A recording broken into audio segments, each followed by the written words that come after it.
hosted with Bangla Worldwide, which is led by Justice Chittatosh Mukherjee, who's present here. And it is to welcome Dr. Ashok Lahiri, good evening, Vice Chair of Niti Aayog, who I don't think needs much of an introduction in Bengal Club, but just wanted to say that over a long period, spanning many roles of economic leadership, both in India as Chief Economic Advisor to the Government of India, to member of the Finance Commission, an elected member of Legislative Assembly from West Bengal, and now at a very important time for the state, the Vice Chairman of Niti Aayog. And I believe the focus of today's discussion is for Bangla Worldwide to discuss with Niti Aayog and interact with Niti Aayog through the leadership of Dr. Lahiri. An all-round development, not only in business, but many other facets from science and language and many other areas, to talk about how Niti Aayog can guide the development of Bengal. So with that, I'd like to invite the representative of Bangla Worldwide, Dr. Snehashish Sur. Thank you. ধন্যবাদ mister Chattopadhyay. মাননীয় বিচারপতি শ্রদ্ধেয় Chittatosh Mukhopadhyay, Bangla world ওয়াইডের মাননীয় সভাপতি, শ্রদ্ধেয় অধ্যাপক অশোক লাহিড়ী, নীতি আয়োগের সহসভাপতি এবং এখানে উপস্থিত বিশিষ্টজনেরা, বাংলা ওয়ার্ল্ড ওয়াইড সংস্থাটির সঙ্গে যাদের পরিচয় অল্প তাদের জন্য জানাই, এটা বিশ্বব্যাপী বাঙালিদের একটি আন্তর্জালিক মিলনায়তন, মানে একটা internet based platform for the Bengalis, Bengali diaspora and Bengali in anywhere in the world. তবে বাঙালিকে বাংলা ওয়ার্ল্ড ওয়াইডের এই নিয়ে একটা বক্তব্য আছে। বাঙালি মানে শুধু যাদের মাতৃভাষা বাংলা তারা নন, যারা বাংলা সাহিত্য, শিল্প, সংস্কৃতিকে ভালোবাসেন, বাংলায় থাকেন, বাংলার সঙ্গে একাত্ম হয়েছেন, বাংলাকে গড়ার জন্য যারা অঙ্গীকারবদ্ধ, এই রকম মানুষকেই আমরা বাঙালি বলে মনে করি। আমরা অত্যন্ত আনন্দিত যে এই শতাব্দী প্রাচীন কলকাতার বেঙ্গল ক্লাব বাংলা ওয়ার্ল্ড ওয়াইডের সঙ্গে সম্মিলিত হয়ে আজকের এই মনোজ্ঞ অনুষ্ঠানটির আয়োজন করেছে। বাংলা ওয়ার্ল্ড ওয়াইড শুধু যে আন্তর্জালিক মাধ্যমে সারা বিশ্বের বাঙালিদের সঙ্গে যুক্ত থাকেন তা নয়, প্রতি বছর একটি আন্তর্জাতিক বাঙালি সম্মেলন অনুষ্ঠিত হয় জানুয়ারি ফেব্রুয়ারি মাসে। এছাড়াও বাংলা ওয়ার্ল্ড ওয়াইড নিয়মিতভাবে কলকাতা সহ দেশের বিভিন্ন জায়গায় বাঙালিদের নিয়ে মূলত নানা ধরনের বৌদ্ধিক অনুষ্ঠান করে থাকে। এর মধ্যে বাংলা সাহিত্য, শিল্প, সংস্কৃতির চর্চাই মূল উদ্যোগ। আজকেও তাই বিষয়টা দেখেই আপনারা বুঝতে পারছেন যে এই বাংলার নবজাগরণ আবার কিভাবে আসতে পারে, এ নিয়েই আমরা পথ দেখাবেন নীতি আয়োগের বিশিষ্ট সহসভাপতি শ্রদ্ধেয় অধ্যাপক অশোক লাহিড়ী। আমরা সেজন্যে এই অনুষ্ঠানটির আয়োজন করেছি। বাংলা ওয়ার্ল্ড ওয়াইডের যে ওয়েব পোর্টাল আছে তাতে বিভিন্ন সময় বিভিন্ন কিছু নিয়ে লেখালেখি হয়, সেগুলো আপনারা নিশ্চয়ই দেখবেন। আর তাছাড়াও এই ধরনের অনুষ্ঠান হয়, আপনারা দয়া করে যোগ দেবেন। তাছাড়াও বাংলা ওয়ার্ল্ড ওয়াইডের একটি শারদীয়া সংখ্যা বেরোয় শরৎকালে, সেই সংখ্যাটির নাম মাতোর মুখের বাণী।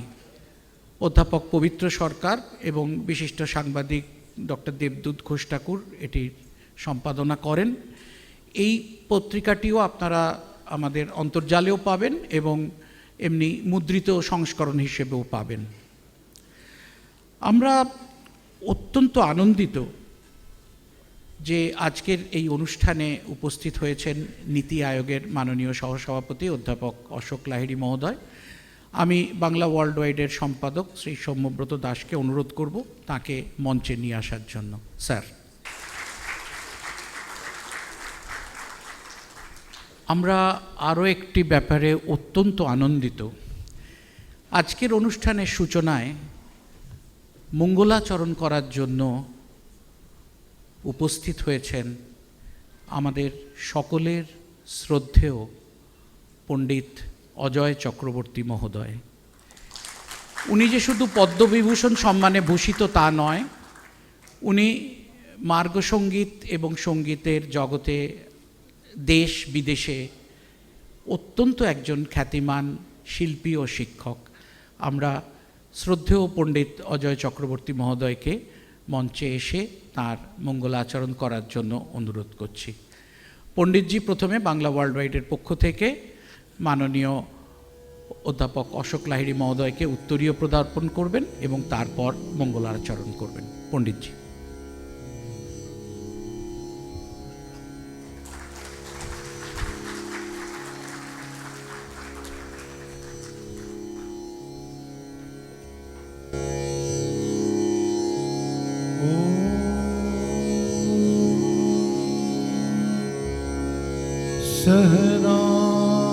सहनावतु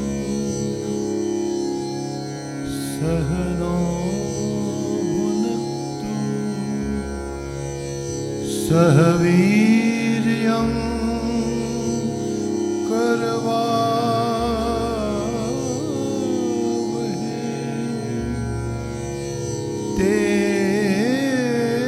तेजस्वी नावधीतमस्तु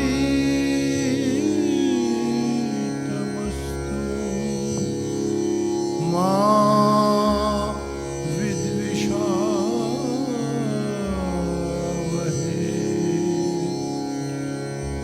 खं वायुमग्निं सलिलं महिं च ज्योतिंषि सत्त्वाणि दिशो द्रुमादिन् सदिसमुद्रा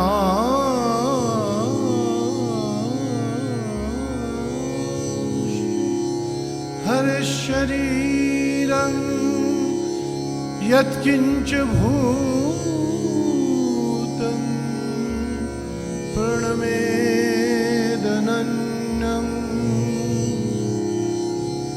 आप्यायन्तु ममाङ्गानि वाक्प्राणश्चक्षु श्रोत्रमथ बलमिन्द्रियाणि च सर्वाणि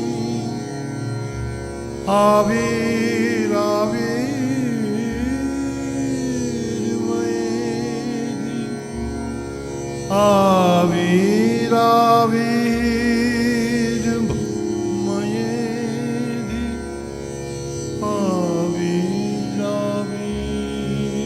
आविराविर्मयेधि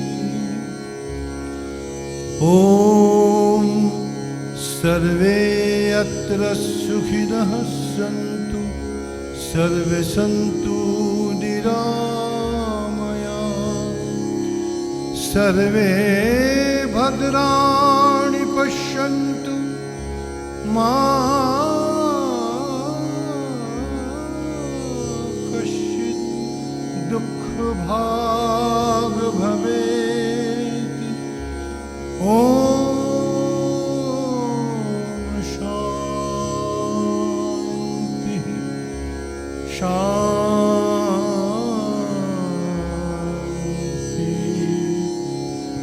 ॐ शान्तिः ॐ हरि ओम्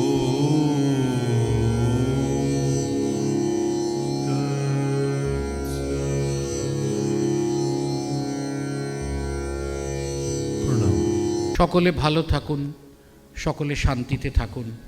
পণ্ডিতজির এই অমোঘ মন্ত্রোচ্চারণের মধ্য দিয়ে শুরু হচ্ছে আজকের অনুষ্ঠান, এ আমাদের সকলের প্রার্থনা।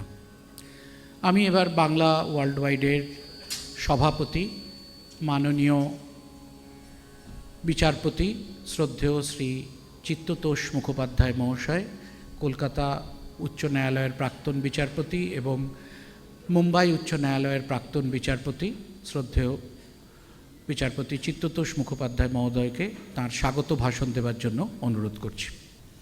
আজকের এই সভায় আমাকে সভাপতির আসন গ্রহণ করতে বলায় আমি সম্মানিত বোধ করছি, কুণ্ঠিত বোধ করি।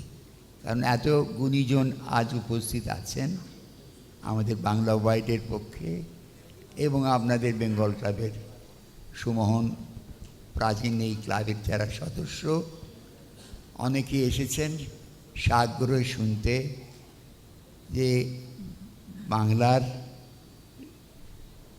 যে নবজাগরণের দিনে কিংবা ভারতের বোধ করি নবজাগরণের দিনে আমাদের কতটা প্রত্যাশা, কতটা আমাদেরই বা দায়বদ্ধতা।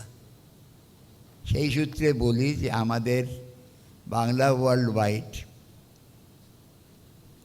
যখন প্রতিষ্ঠিত হয়েছিল তার উদ্দেশ্য ছিল যারা বাঙালি বলে খ্যাত,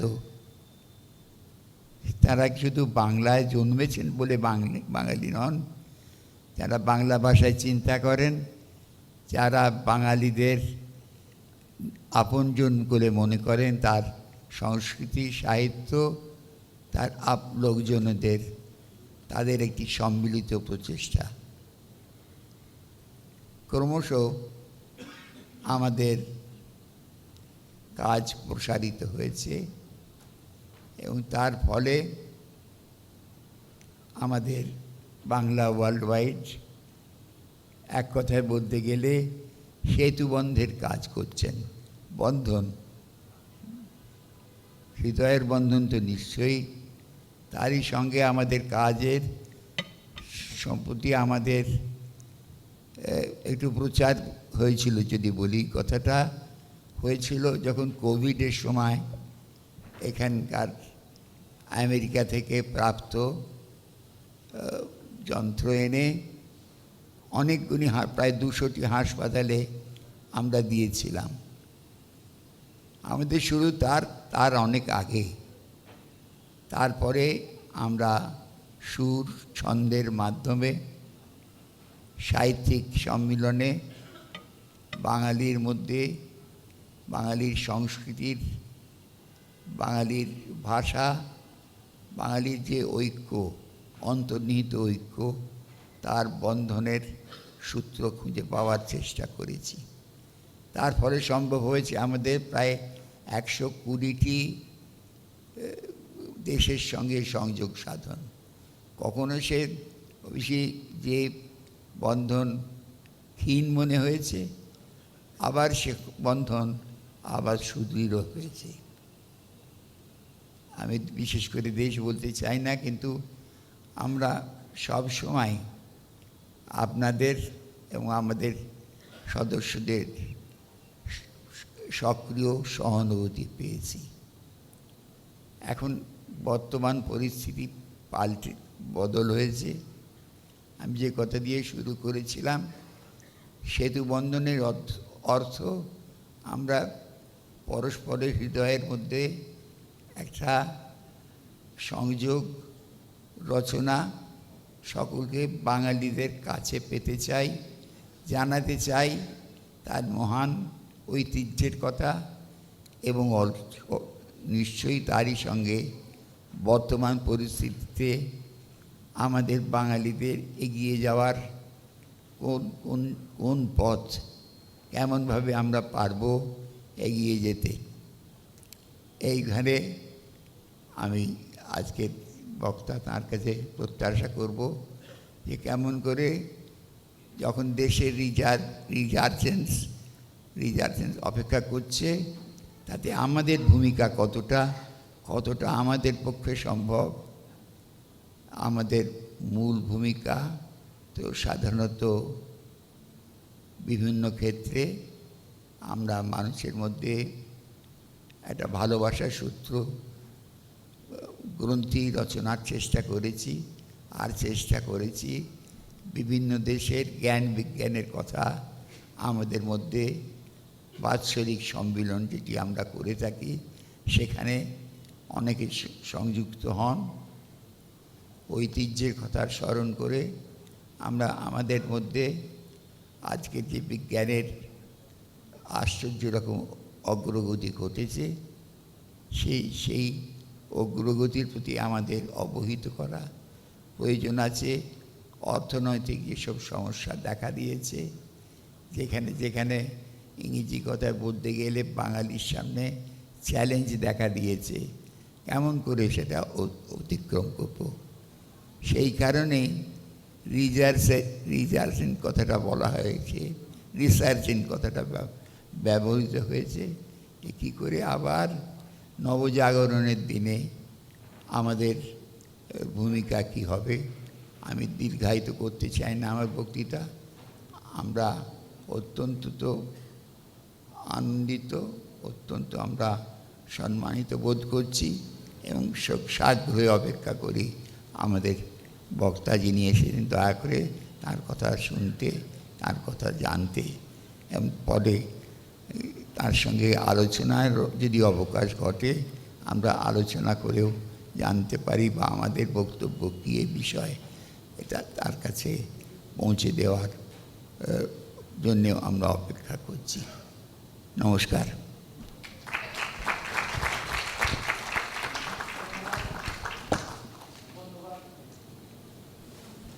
ধন্যবাদ বাংলা ওয়ার্ল্ড ওয়াইডের অভিভাবক তথা সভাপতি শ্রদ্ধেয় বিচারপতি চিত্ততোষ মুখোপাধ্যায় মহোদয়কে সুন্দরভাবে বাংলা ওয়ার্ল্ড ওয়াইড সম্পর্কে আপনাদের অবহিত করার জন্য এবং আজকের ভাষণের যে বক্তব্য কেন বা তার দিশা বা দিক নির্দেশ করার জন্য আপনাকে অনেক ধন্যবাদ ও কৃতজ্ঞতা।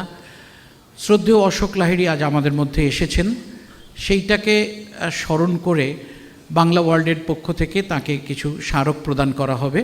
প্রথম স্মারকটি প্রদান করবেন বাংলা ওয়ার্ল্ড ওয়াইডের সভাপতি মণ্ডলীর অন্যতম সদস্য বিশিষ্ট চিকিৎসক ডক্টর সুকুমার মুখোপাধ্যায়।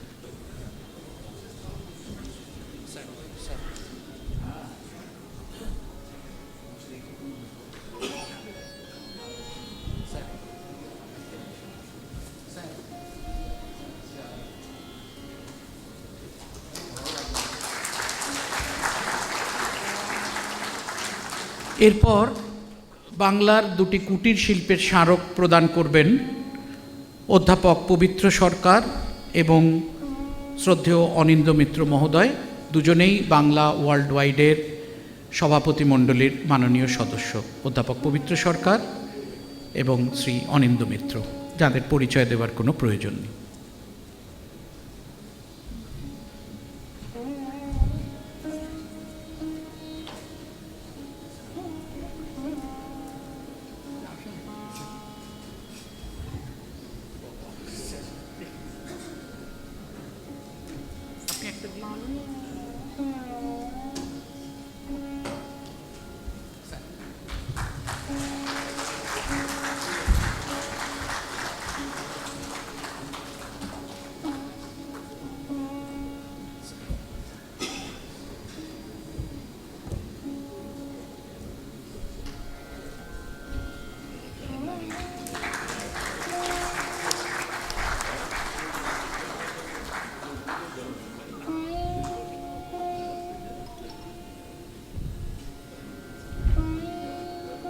এরপর স্মারক প্রদান করার জন্য এবং বক্তব্য রাখার জন্য আমি পিয়ারলেস সংস্থার কর্ণধার শ্রী জয়ন্ত রায়কে অনুরোধ করছি।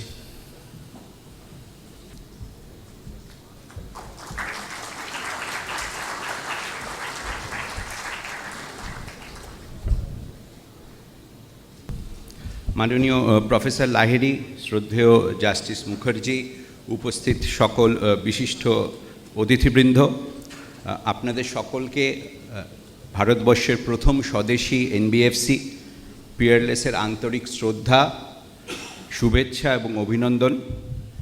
বাংলার অভ্যুদয় নিয়ে আজকের আলোচনা আমাদের সকলের কাছে অত্যন্ত গুরুত্বপূর্ণ।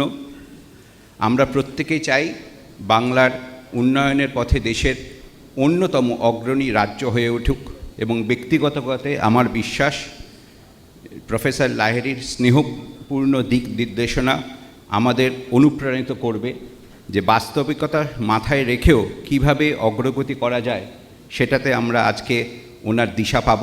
আসুন আমরা সবাই মিলে একসঙ্গে সেই অধ্যায় রচনা করি আন্তরিকতার সাথে। নমস্কার, ধন্যবাদ। ধন্যবাদ শ্রী জয়ন্ত রায়কে তার বক্তব্যের জন্য।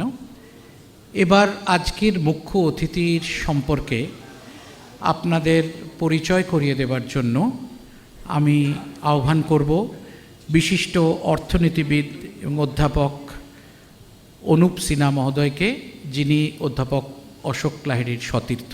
আমাদের মনে হয়েছে পরিচয় পর্বটা তার হাত দিয়ে হলেই বোধহয় ভালো হবে। অধ্যাপক Anup Sinha.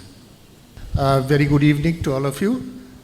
It is indeed a great pleasure to be here and do the honors for introducing a very old friend of mine, Ashok. I'll start with also honoring on the dais, known to all of us here in Kolkata, Honorable Justice Chittatosh Mukherjee, and of course my old friend Ashok. I won't take long. Ashok's introduction can go into pages, but I have known him from 1969, and we grew up in a very politically charged atmosphere on College Street. He went to Hindu school and then Presidency College. I met him in Presidency College, and I remember, just to set the backdrop as it were, both of us used to live in North Calcutta. We used to go walking back, and over endless cups of tea and coffee, we used to discuss politics, mostly politics, all right? And I recall, he may have forgotten, that one of the ambitions of the 18-year-old Ashok Lahiri at that time was to set up a truly nationalist political party in India, all right? So I think he has come a long way from those coffee shops in BT Road and Shambhajar area where we grew up. But after Presidency College, Ashok went to Delhi School of Economics, completed the course there with great success, finished his PhD under a very iconic sort of famous professor of our times, Professor Nagar. And then he became a faculty member there. But then there was a little bit of deviation. He was not immediately shot into fame as a political leader, but most of us saw Ashok on screen, right, in something that was fairly new in India. And some of you may recall there was this New Delhi Times or TV.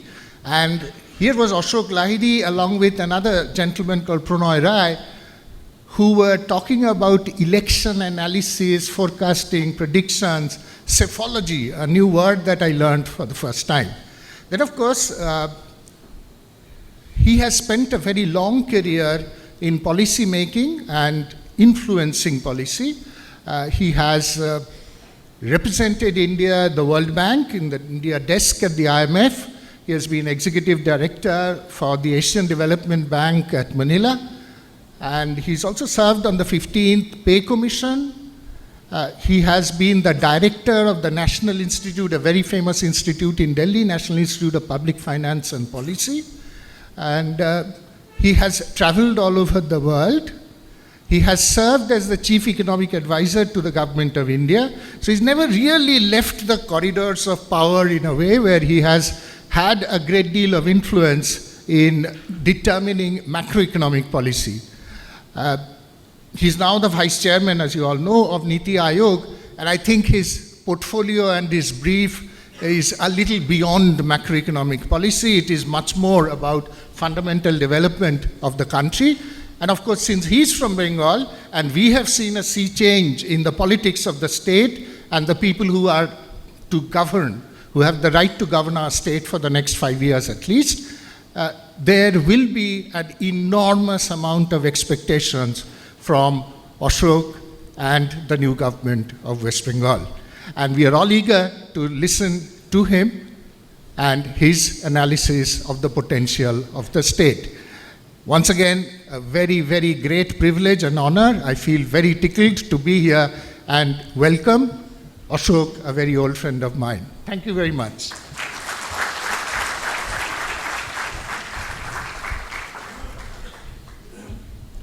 Thank you very much, sir. What a wonderful introduction. Nothing could have been better than this. But for a journalist, sir, with your kind permission, would like to add the immediate, people are known to us as an immediate last score. He has been the member of the Legislative Assembly in West Bengal also.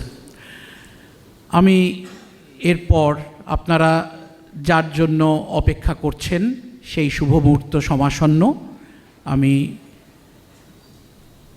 নীতি আয়োগের মাননীয় সহসভাপতি শ্রদ্ধেয় অধ্যাপক অশোক লাহিড়ী মহোদয়কে তার বক্তব্য রাখার জন্য আহ্বান জানাচ্ছি sir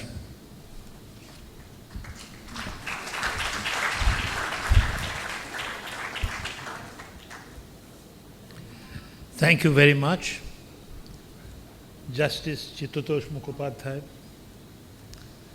and the dignitaries, the who's who of Kolkata society are here, across political parties, professions. I see a lot of lawyers, businessmen, organizers. So I won't name you individually because then it will continue forever. So, good evening. The topic that I have been given is Resurgence of Bengal in the context of Viksit Bharat. The whole of India is on the move, moving towards the cherished goal of Viksit Bharat at 2047. India has been, whether you like it or not, I think most of you like it, India has been for quite some time the fastest growing major economy in the world. To me and many others, this was a part of our tryst with destiny. For a long time, we are the largest economy in the world, and by the early 18th century, we still commanded about a quarter of the world's economy under the Mughal Empire. China surpassed India as the largest economy only by 1820. Under British rule, the Industrial Revolution passed us by. Since independence, we have been on the move, and we must be determined to succeed in achieving our goal of Viksit Bharat at 2047. When we look back at what we have achieved, it has been no mean feat. According to the pioneering work of the economic historian Angus Maddison, Indian per capita income in real terms increased by only a little over 12% in the 447 years between 1500 and 1947. Only 12%. While in the 69 years between 1950-51 and 2019 to 20, per capita income at constant prices increased by 697%. But it is still not good enough.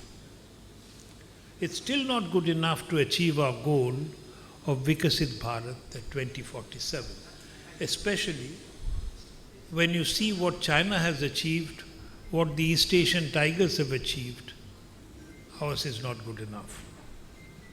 India progresses when its states progress because a Viksit Bharat is ultimately the manifestation of Viksit states. Every single state is progressing. There is no state in India where per capita income is declining or stagnant, but they're progressing at different speeds. Some not rapidly enough. Unfortunately, West Bengal is one such state. You know it, so I'm not giving you some bad news which will come as a surprise to you. The time has come to admit it honestly that we're a far distance away from where we should be. And that is the need for resurgence. Why we need resurgence. Almost 1 in every 14 Indians live in West Bengal. 7.5% of India's population, or 9.1 crore, out of 121 crore at the 2011 census live in West Bengal. The state's gross state domestic product is approximately 5.7% of the country's GDP, with our population share being more than our share of GDP. It's natural that our per capita income will be lower than India's. West Bengal lags behind the country in per capita income. In 2025-26, its estimated per capita GSDP of 1,98,451 was 21% below the country's average of 251,393 rupees. Leaving aside some of the relatively smaller states such as Sikkim and Goa, West Bengal ranks well below many of the larger states, including Telangana, Karnataka, Tamil Nadu, Haryana, Gujarat, Maharashtra, Himachal Pradesh, Andhra Pradesh, Uttarakhand, Punjab, Tripura, Rajasthan, Odisha, and I mean Odisha, Jammu and Kashmir, Assam, and Chhattisgarh. In the relative ranking of states by per capita income, some states being ahead of others at some point of time is not a cause of great worry. Some will go further ahead at some point of time, others will catch up. But West Bengal's position invites reflection, precisely because it was historically at the forefront not only of the Indian Renaissance and the freedom movement, but also in the country's industrialization. Who does not know about Martin Byrne and Company of Sir Biren Mukherjee? It built Kolkata's iconic Victoria Memorial and Howrah Bridge. Mukherjees were the third largest business group in India till the mid-1960s.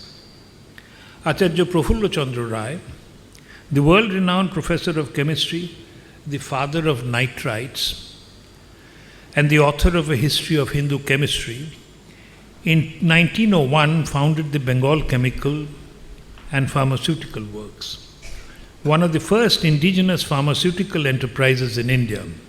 Apart from Bengal Chemicals, there were Bengal Immunity, Days Chemicals in the domain of pharmaceuticals, Bengal Lamps in the domain of electric lighting products, Bengal Waterproof in the domain of rubber and household products like raincoats and school bags, Bande Mataram in the domain of matches, Bongolokhi cotton mills in the domain of textiles, Sen Raleigh in bicycles, and Gwalior potteries and ceramic potteries. Many of the founders, like Surendra Mohan Bose of Bengal Waterproof and Kiran Shankar Rai of Bengal Lamps, were highly educated men with a burning zeal for Swadeshi industry, including Acharya Prafulla Chandra Rai. Then there were the Marwaris of Bengal. They were the merchant finance. I shouldn't say Marwaris of Bengal. They are Bengalis of Marwari origin. They are as Bengali as any of us. They were the merchant financiers from the Marwar region of Rajasthan who started migrating to the eastern parts of the country since the end of the 17th century. Soon they established their supremacy in Bengal, trade and commerce, and played a prominent role as the bankers and financiers to the Mughals. Later, the Marwaris, or more appropriately, as I said, Bengalis of Marwari origin, became much more than just traders, financiers, and moneylenders. They grew into powerful industrialists who took advantage of a British economic slump after the First World War to buy out British-owned jute and coal businesses, making Bengal, particularly the western part of Bengal, what we know as West Bengal, one of the relatively advanced provinces of the country at the time of independence. Alas, the glory dimmed in the last few decades. In 2011-12, West Bengal's per capita income was 19% lower than the national average, by 2024-25, that gap had widened slightly to 20%. So we are going backwards. As I say, in the words of bus conductorদের ভাষায় পেছন দিকে এগিয়ে চলো. During the tenure of late Dr. Bidhan Chandra Roy, West Bengal was compared with the nation's most advanced states.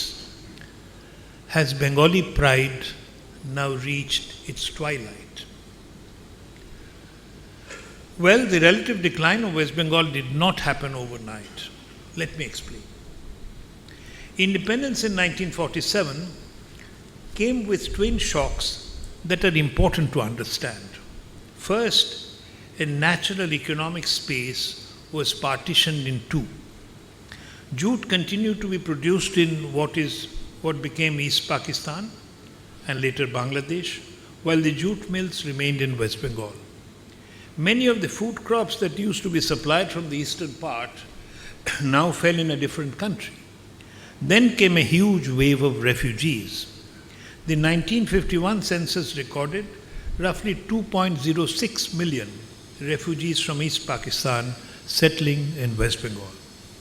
Following decades of gradual migration and the 1971 Bangladesh Liberation War, this number grew rapidly to nearly 6 million refugees residing in the state, a demographic transformation whose imprint is still visible today in the hawkers and encroachments that you see. Second, there was the policy of freight equalization introduced in 1956, which continued until 1991, which made key manufacturing inputs such as iron, steel, fertilizers and cement available at the same rate across the country through long-distance railway freight subsidies.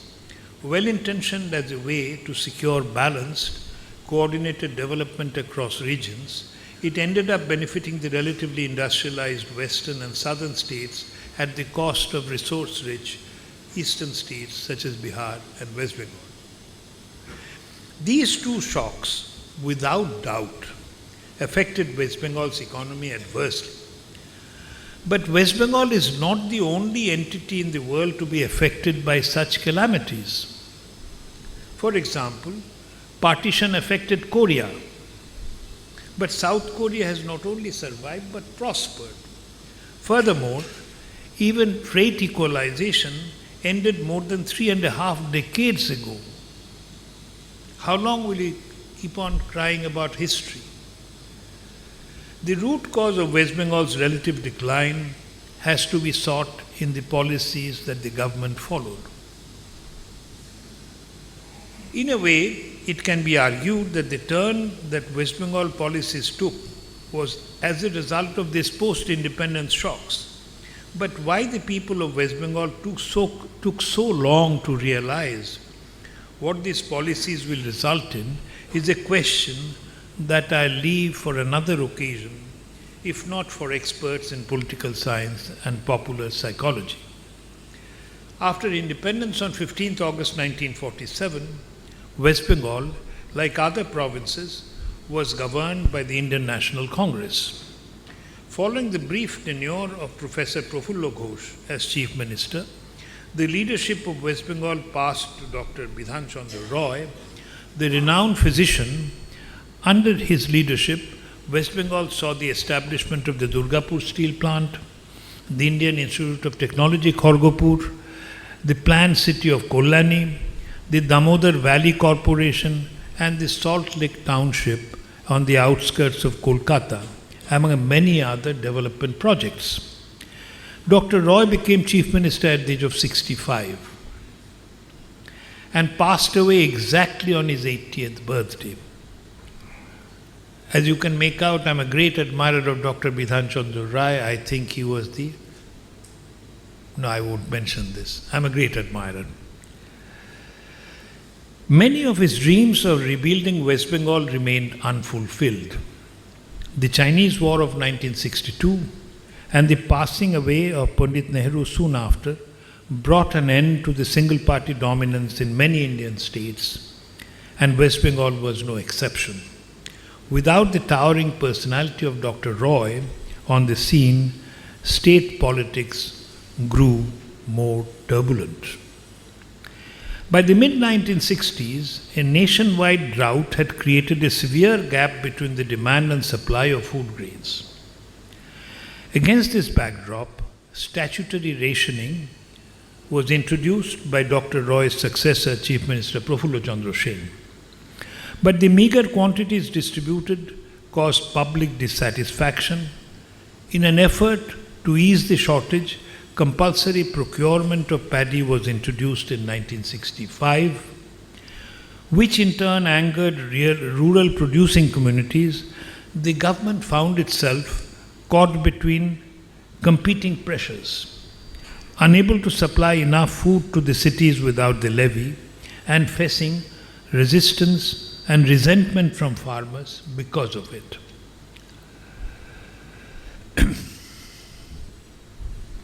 A milk shortage followed, leading to the West Bengal Chhana Sweets Control Order, which prohibited the manufacture of and sale of Chhana-based sweets in West Bengal. Bengalis can endure many hardships, but a ban on Rasgulla and Sandesh was simply beyond the pale. The statewide strikes and hartals followed this order. Strikes saw clashes that resulted in several deaths. Industry too found itself caught in a similar bind. A political philosophy built around the idea of class struggle against capital made it difficult for the government of this time to mediate industrial disputes even-handedly. Workers went on strike. Owners responded with lockouts and factory closures. Investment stopped flowing into the state, and much of what remained began to leave. Capital flight became a real and pressing problem. This period reflected an erosion of trust of the people. This trust is very important. The lesson was learned, but somewhat late. Industrialization was eventually recognized as essential, and efforts were made to attract industry back to Bengal. Yet the failure of the Tata Nano project in Singur and its eventual relocation out of the state remains one of the most telling chapters in Bengal's recent economic history. In 2011-12, the per capita income of several states were already more than twice that of West Bengal, and many pulled further ahead by 2024-25. Karnataka's and Tamil Nadu's per capita income exceeded West Bengal's by 75% and 81% respectively in 2011-12. By 2024-25, they had grown to 2.33 times and 2.19 times. Andhra Pradesh's per capita income was 34% higher than West Bengal's in 2011-12. By 2024-25, it was 63% higher. Orissa was 6% behind West Bengal in 2011-12, but by 2024-25 had moved 12% ahead. Sorry to be giving you bad news. West Bengal is no longer the leading state in the eastern region.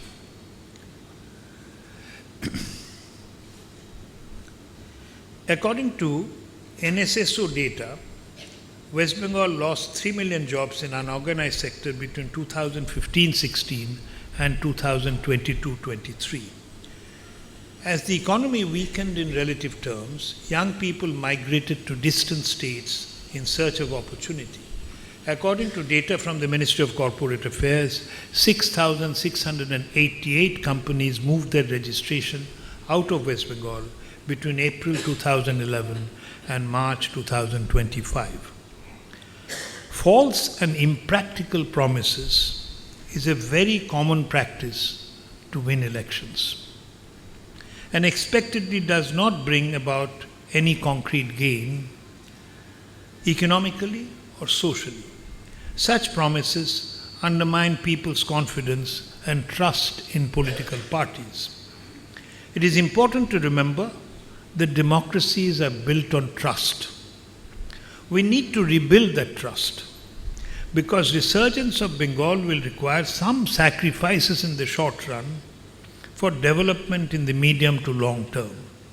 For example, you cannot build a flyover at an important crossing such as Chingrighatta in Kolkata without disrupting traffic for 5 days. Choices need to be prioritized. First, improving the primary education and healthcare, then the second.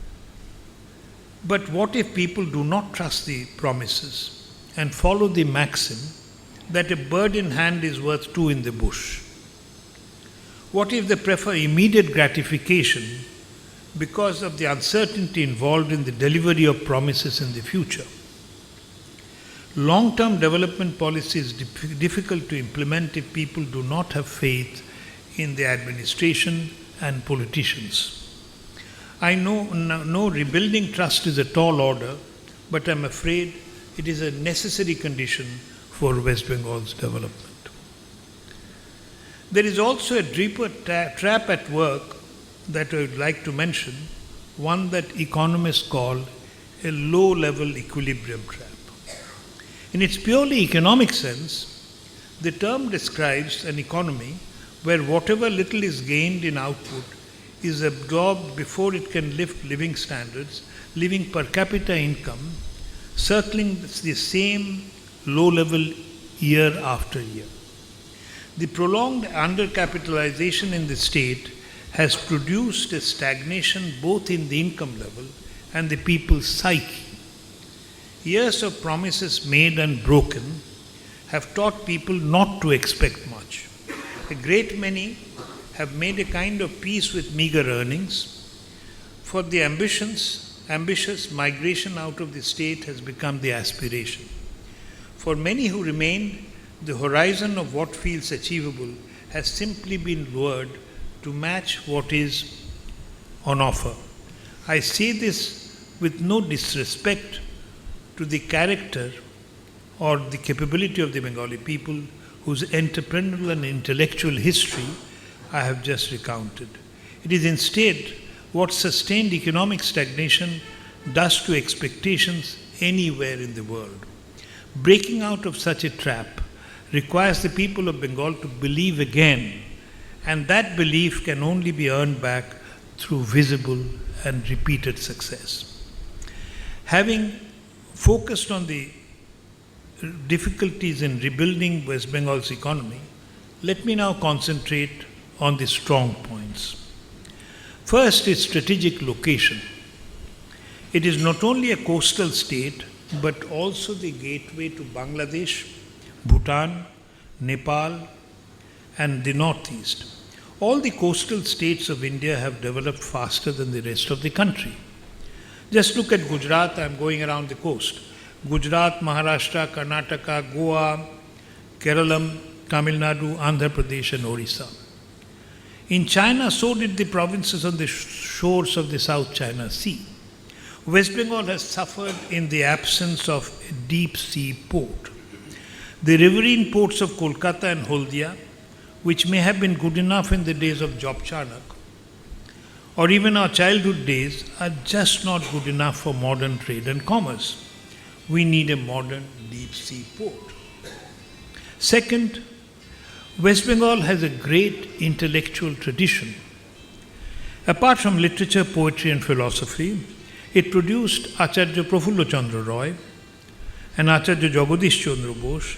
Jagadish Bose made fundamental contributions in biology and physics, and the chemist Prafulla Chandra Roy, renowned as the father of nitrites. The physicist Satyendranath Bose, astrophysicist Meghnad Saha, and the statistician Prashant Chandra Mahalanobis.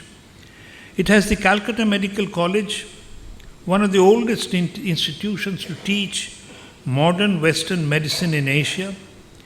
It has the University of Calcutta, established in 1857, the first multidisciplinary Western-style institution in India. It has the Indian Institute of Engineering, Science and Technology, IIEST Shibpur, formerly known as the Bengal Engineering College. From 1856 It is the second oldest engineering college in the country, second only to IIT Roorkee. It has Presidency University, formerly Presidency College, set up in 1817 as Hindu College. It has IIT Kharagpur, the oldest Indian Institute of Technology, and IIM Kolkata, the first IIM in the country. Reviving this old established academic tradition is important. The state's recent budget has promised initiatives in institution building, including auto tinkering labs in schools and university townships near major industrial corridors. I am also glad to share that I'll be inaugurating the state's first auto incubation center at the Techno India University. These are the right kind of steps, the ones that turn ambition for young people into institutions that keep delivering generation after generation. In this era of artificial intelligence, I would encourage this room to think about how Bengal can contribute to India's effort in building sovereign capability in deep tech and AI. I don't understand AI, so I won't elaborate. The India AI mission, approved in March 2024 with an outlay of 10,300 crore over 5 years, has already expanded the country's public AI compute pool well beyond its original target, alongside a 76,000 crore India semiconductor mission to build design and fabrication capability at home. I urge the people of Bengal, to make use of the central funds available under these missions. Google and other multinational companies have recently shown interest in West Bengal that deserves to be met with full capacity and follow through. Third, we have already discussed the state's proud industrial heritage. True, it was eclipsed in almost half a century. For half a century it was eclipsed. But again, like academic tradition, industrial tradition that existed earlier can be revived with some adept action. Industrial disputes are a thing of the past. Some memories linger. Memories of Singur and Nandigram fiascos are difficult to erase. But businessmen and entrepreneurs are quick to detect a palpable change in the industrial climate. A good way to signal the changed industrial climate in West Bengal is to revive the Singur project by coaxing the farmers whose land has been returned and have remained uncultivable for years to form a cooperative or a rental company and lease out parcels of the 996 prime land close to the national highway and railway station to prospective investors for a limited but long enough period of time. I expect that this will send a strong signal to prospective investors that the Sphinx is rising and Bengal is open for business. In this context, I often think that the fertile land of the state has inadvertently become an impediment for industrialization. Almost like the Dutch disease that the Netherlands faced after discovery of North Sea oil. True, much of our fertile land can be used for raising multiple crops, but no matter how many crops we raise on the same piece of land, we still will have the problem of too little land and too many people.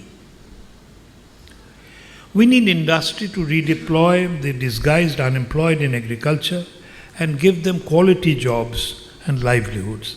It is unrealistic to expect that the prospective investors will be attracted to disadvantaged locations with forests and infertile land. Furthermore, West Bengal has a gross cropped area of 99 lakh hectares. How much land will be used for industry? It is unlikely to be more than a few % of the gross cropped area. What are we worried about? Bhuter bhoy. The fear that acquiring fertile land for industrialization will lead to food shortage is a specious argument. Fourth is law and order. Several incidents involving violence and breakdown of law and order have dented the state's image. It is imperative to strictly enforce the rule of law and let justice be blind to party affiliation and positions of the offender. Let me now come to the three fundamental reforms that are slow in action but essential for long-term growth and development. This is my fifth bullet point, and it is foundational literacy and numeracy. John Kenneth Galbraith, who was the US ambassador to India during 1961 to 63, is famous for having said, "Nowhere in the world is there an illiterate peasantry that is progressive. Nowhere is there a literate peasantry that is not." He also said there is no place in the world where a well-educated population is really poor, unquote. This is where foundational literacy and numeracy come in. Just the ability to read and write, add, subtract, divide and multiply. Without that, the little ones, when they grow up, will not be able to read the instructions in the bag of fertilizer as to how much to use per acre, or to read the expiry date on the medicine, or to calculate how much to charge me when a little girl sells me 12 mangoes at 8 rupees per mango. We have managed to get the children to school. Enrollment is not a major problem anymore, but quality of education and educational outcome is. I say that from my ground level experience. You know, I was an MLA in a remote region. I've been to many primary schools. You catch them in random and ask them, "Porto dekhi?" They can't read. We need to be more vigilant. Sixth is primary health care. I know some very distinguished doctors are sitting here. I'll focus on primary health care. The primary health centers are the fulcrum of public health. Most people, particularly in rural areas, go to the PHCs with complaints such as fever, upset stomach, hypertension, diabetes, anemia, cuts, snake bite, etc. PHCs are also the first port of call for a pregnant woman about to deliver.